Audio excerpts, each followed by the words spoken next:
Welcome back, everybody, for another deep dive. This time, we're going to be taking a look at information risk management.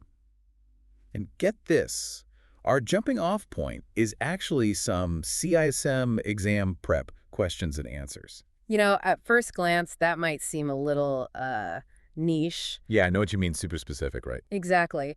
But the thing is, these concepts, they're surprisingly relevant to anyone who's trying to, navigate security in our digital world. It's not just for the folks studying for that Certified Information Systems Manager exam. It's kind of like a peek behind the curtain, right? That's a great way to put it. We get to see how those security pros think. So let's just jump right into the deep end, shall we? The first question is all about making sure a risk assessment is successful. And the answer, it really hammers home the importance of executive buy-in. Why is that so crucial? Well, think of it like this. You're trying to build a house, right? But you don't have a solid foundation. Yeah, it's going to be a disaster. Exactly. And executive buy-in, that's the foundation for successful risk management. If you don't have the leaders on board, championing the whole thing, allocating resources, really fostering that culture where security matters. It all falls apart. Yeah, it's not just about checking boxes. It's got to be baked into the organization's DNA. A true culture of security. Right. And that leads perfectly to, well, what the answer also emphasized, defining the scope of the assessment. Right. So what are we actually looking at here? What are we assessing? It's like drawing a circle on a map. Okay, this is what we're analyzing. You got to be clear about which systems, which data, which processes, all of that falls within that circle. Otherwise, You're all over the place. Exactly. Focus is key. Now, question number 2 mentions something called a risk register. Uh-oh. Sounds scary. Right. Like it's some intense accounting term. What is that all about? I'll break it down. A risk register is basically, it's like a central hub. Mm-hmm. It's a document or a database, and organizations use it to keep track of all their risks. What's the potential impact? What's the game plan? So it's like an inventory, but for threats and vulnerabilities. Yes. A dynamic inventory. It's always changing. And you can use it to figure out which risks to tackle first. Right. Prioritize those security efforts. Yeah. Makes sense, right? Absolutely. It makes me think of all the cloud services we use every day, Dropbox, AWS, all that. Who's responsible for security when we're using those platforms? Question number 3 dives into that, doesn't it? It sure does, and it brings up something called the shared responsibility model. And this is huge, especially now that everything's moving to the cloud. So with Dropbox or AWS, you're essentially teaming up with the provider. Sharing the responsibility. Exactly. So they're responsible for the underlying infrastructure. Think physical data centers, servers, all that. But you, the user, are responsible for managing your own data and access within that environment. Strong passwords, multi-factor authentication. You know the drill. Got it. So it's not just set it and forget it. Nope. Both sides have a part to play. Which brings us to question 4. This one's about how organizations actually deal with risks once they've identified them. It talks about 4 categories: avoidance, transfer, mitigation, and acceptance. Kind of like choosing your poison, huh? Yeah, a little bit. Well, it is about choosing the best strategy for each specific risk. Let's start with avoidance. That one's pretty straightforward. Steering clear of the risky activity or situation entirely. Like, a company might scrap a new product if the security risks are just too high. Makes sense, cutting it off at the source. Right. Now, what about transferring risk? That sounds like you're just passing the buck. Not exactly. It's more about shifting the financial burden if something bad happens. A good example is cyber insurance. You buy a policy to cover potential losses from a data breach, so you're still responsible for trying to prevent it. But if it happens, the insurance helps soften the blow. So it's like wearing a helmet while riding a bike. Perfect analogy. You're still taking the risk, but you're protecting yourself. Yeah. And that leads us nicely to mitigation, which is often the most proactive approach. It's all about putting security controls in place to make a risk less likely or less impactful. Strong passwords, multi-factor authentication, regular software updates, all those good things. Employee training too, right? Oh, absolutely. Can't forget about that. Yeah. Making sure everyone knows the ropes. All right, so what about that last category, acceptance? Sounds a bit passive. Right, like just giving up. Well, sometimes it is a conscious decision. Maybe the cost of mitigating a risk is just way more than the potential impact. Or the risk itself is so minor, it's just not worth stressing over. In those cases, you accept the risk, but you document it, you track it, and you have a plan in place just in case. So you're not burying your head in the sand. Exactly. It's a calculated decision. And that brings us to question number 5. This one introduces two really important concepts for business continuity and disaster recovery, RTO and RPO. Okay, those sound a little like alphabet soup. Break it down for me. Happy to. RTO stands for Recovery Time Objective. It's all about time. How quickly do you need to get a system or process back up and running after an incident? So, like, how much downtime can you handle? You got it. Hospitals' RTO for, say, their critical care systems, that's going to be super short.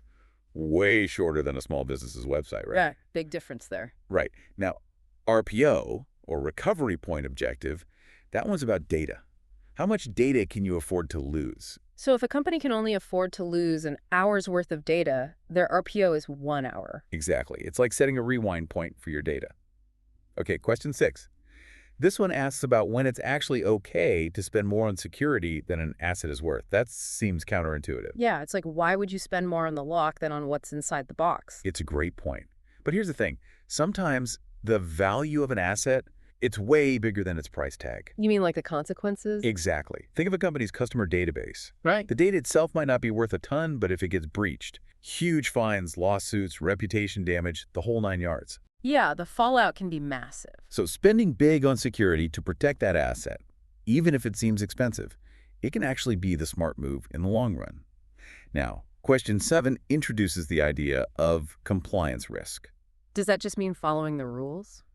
It is about following the rules, but it's also about the consequences if you don't. Think HIPAA for healthcare data or PCI DSS for payment card info. These are regulations that set the bar for security, and if you don't comply, you could be facing fines, legal issues, and a hit to your reputation. So compliance sets a baseline. Exactly. It's not a guarantee of perfect security, but it's a solid framework to build upon. Makes sense. Question 8 asks, what happens after a risk is accepted? Seems like that's the end of the story, but the answer suggests there's more to it. Why is that? Okay, accepting a risk, it doesn't mean you just ignore it. It means you acknowledge it, you document it, and you put a plan in place to watch it and manage it. Business changes all the time. New threats pop up. You got to be ready to adapt. So it's not set it and forget it. You got to keep an eye on things. Absolutely. Which is why question 9 emphasizes continuous monitoring and reassessment. Yeah, security is not a one-and-done deal. It's a marathon, not a sprint. All right, last one for this section. Question 10. What happens if you try to just sweep a risk under the rug? What they call burying the risk. Oh, that's dangerous territory. Pretending a risk doesn't exist doesn't make it go away, in fact. It probably makes it worse, right? Right. It's like ignoring a crack in a bridge. Eventually, that small problem can bring the whole thing down. So acknowledging the risk, even if it's uncomfortable, that's the first step to actually dealing with it effectively. You got to face it head on. I like that, facing it head on. Now, in the next part, we can get into those definitions of threats and vulnerabilities. Oh, yeah. Those are key. A threat is anything that could exploit a weakness and cause harm. And a vulnerability is that weakness itself. You got it. Two sides of the same coin. Can't have one without the other.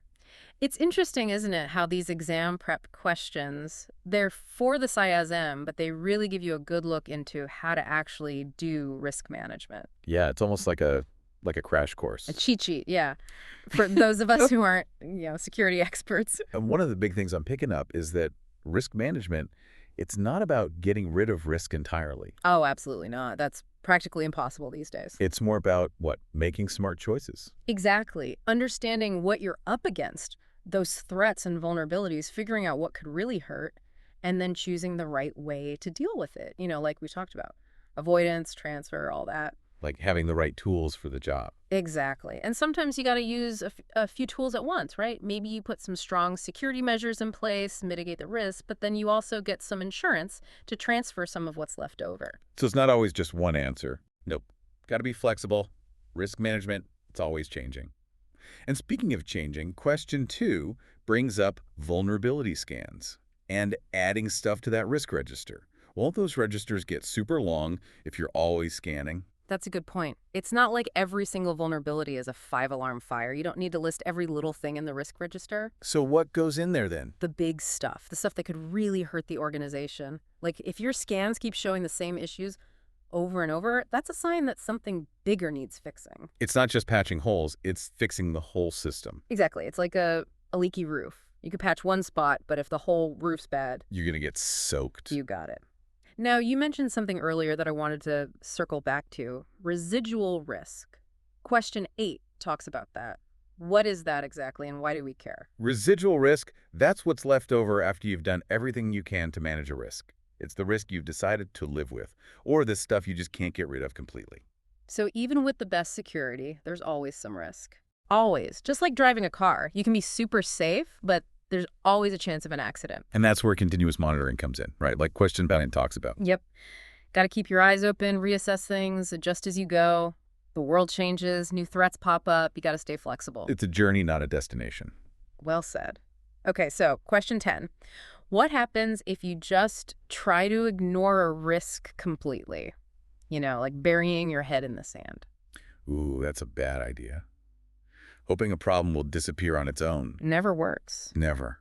In fact, it usually backfires. It's like those weeds in your garden. Ignore them and they'll just take over. Exactly. Or imagine a crack in a bridge.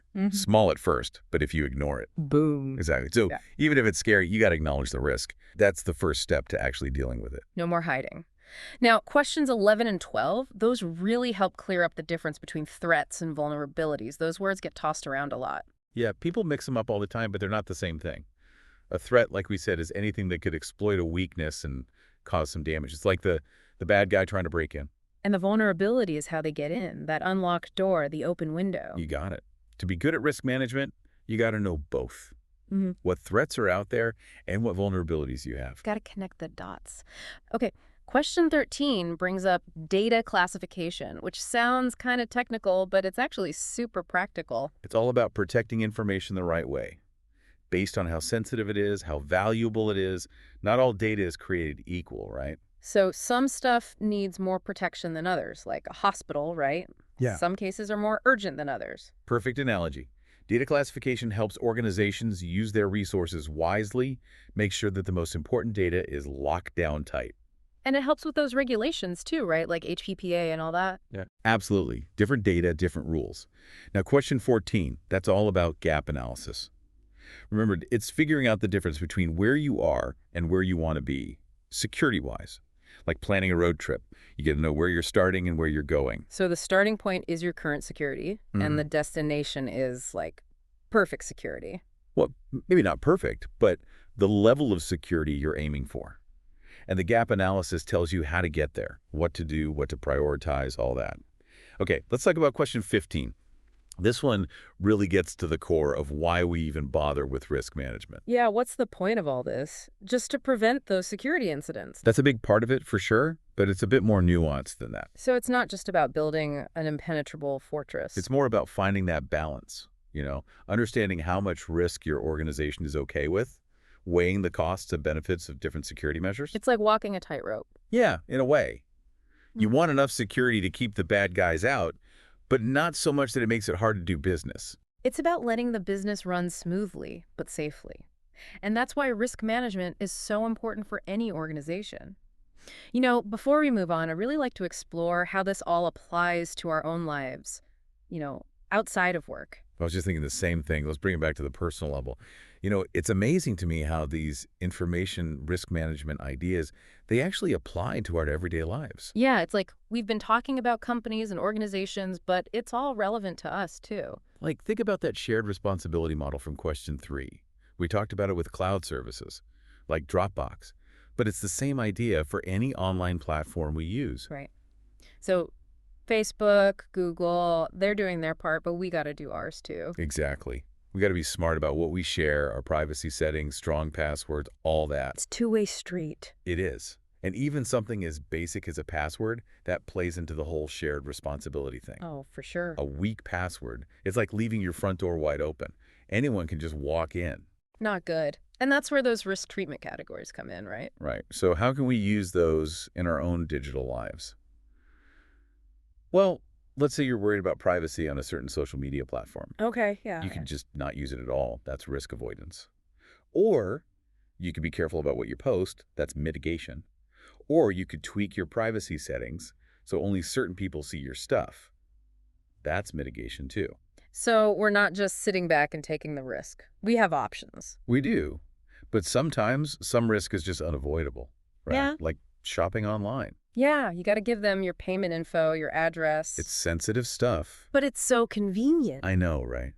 So it comes down to your own risk tolerance. What are you comfortable with? What are you willing to do to protect yourself? Everyone's got their own level. Exactly.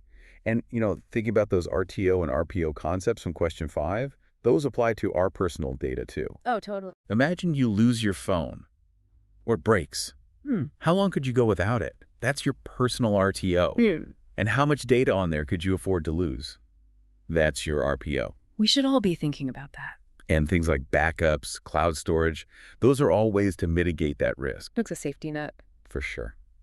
Okay, question 10, burying the risk. I think we've all done that at some point. Oh, yeah. Ignoring those update notifications, clicking on sketchy links. Guilty as charged. But why do we do that? Are we just lazy?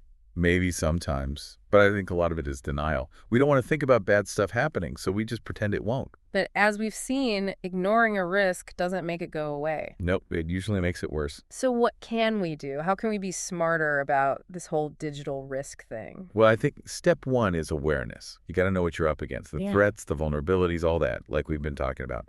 But then you got to actually do something about it. Strong passwords, being careful online, updating your software. It's not rocket science. We can all take control of our own security. Exactly. We don't have to be tech wizards to do it. Well said. So, as we wrap up our deep dive here, let me leave you with this. In a world where data is everything, where do you think the biggest risks are? And what can we do as individuals to protect ourselves? That's a great question, and it's a conversation we need to keep having because things are always changing online. So stay curious, stay informed, and remember, knowledge is power. Until next time, everyone,